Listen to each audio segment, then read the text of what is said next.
Olá! Hoje a gente vai mergulhar na sabedoria atemporal de um filósofo estoico, Sêneca, e na sua visão sobre como viver uma vida, sabe, uma vida plena, com propósito. Sabe aquela sensação de que a vida é curta demais? Pois é, essa não é uma queixa nova.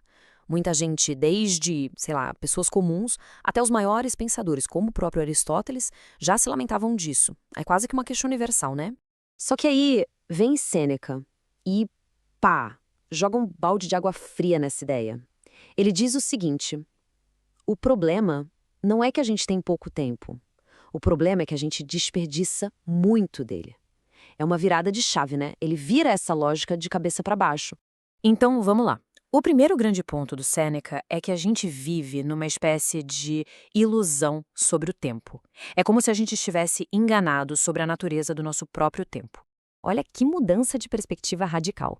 Sêneca argumenta que a vida, na verdade, é longa o suficiente. Sim, longa o bastante para a gente fazer coisas incríveis, as maiores realizações. O problema somos nós, que acabamos gastando esse tempo com um monte de coisa que não importa de verdade. E aí, quando a gente se dá conta do valor do tempo, bom, aí já é tarde demais. Tá, mas como é que a gente desperdiça esse tempo todo? Para explicar isso, Sêneca cria uma figura, a da pessoa ocupada. E olha, isso aqui é importante. Não tem nada a ver com ter o trabalho puxado ou uma agenda lotada, é muito mais profundo que isso. Ser uma pessoa ocupada, para Sêneca, é viver num estado em que o seu tempo nunca é seu de verdade.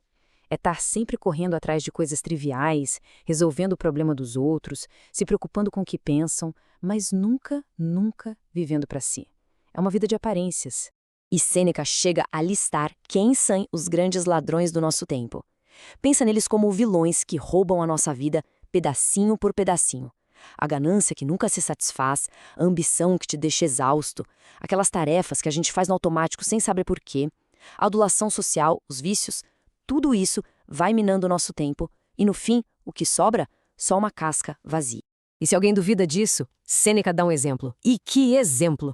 Ele fala que até os homens mais poderosos do mundo, tipo o imperador Augusto, no fundo, desejavam uma única coisa: lazer, tempo livre. Eles sonhavam com um dia em que poderiam finalmente se livrar das obrigações e simplesmente viver para si mesmos. Imagina só.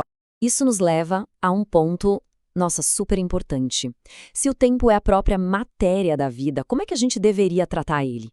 Bom, Sêneca diz que a gente tem que tratar o tempo como o nosso bem mais precioso, algo para ser guardado às 7 chaves. E aqui ele aponta uma contradição gigantesca, quase uma hipocrisia, né? Pensa bem, a gente briga por um palmo de terra, a gente não deixa ninguém encostar no nosso patrimônio, mas o nosso tempo. O nosso tempo a gente deixa qualquer um invadir, roubar, gastar. A gente é super generoso com a única coisa que, na verdade, a gente deveria ser miserável, porque ela não volta nunca mais. E talvez o maior obstáculo para viver de verdade seja isso aqui, a expectativa. A gente está sempre esperando pelo amanhã. Quando eu me aposentar? Quando as crianças crescerem? Quando eu conseguir a promoção? E nessa de ficar pendurado no futuro, um futuro que nem é certo, a gente acaba perdendo a única coisa que a gente tem de fato, o hoje. Ok, então o diagnóstico está feito. A gente desperdiça tempo. Mas e a solução?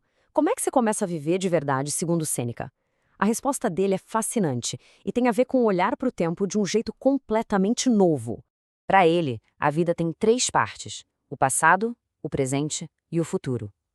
O presente é super rápido, está sempre escapando.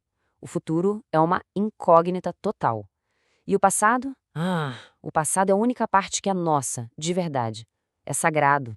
Ninguém pode tirar da gente. E é aí que a pessoa sábia foca, em se apropriar do seu próprio passado. Só que tem um problema. A pessoa ocupada não consegue olhar para trás. Ela não tem tempo. E se tivesse, provavelmente se arrependeria do que veria. Já para quem soube viver, o passado não é um fantasma. É um porto seguro. É uma fonte de tranquilidade. Uma posse que ninguém pode confiscar. E para fechar, Sêneca nos dá o que talvez seja o segredo para uma vida que se sente não só longa, mas infinita.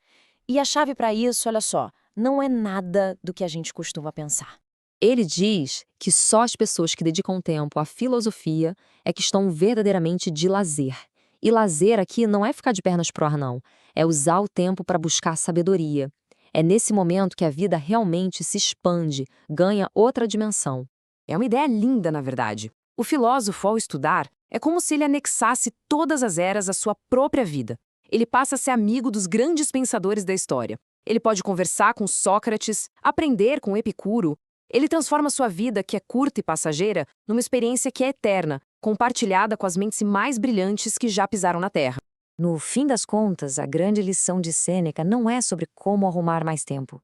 É sobre como viver mais profundamente dentro do tempo que já nos foi dado. A vida é, sim, longa o suficiente. A grande questão que fica para cada um de nós é como vamos escolher vivê-la.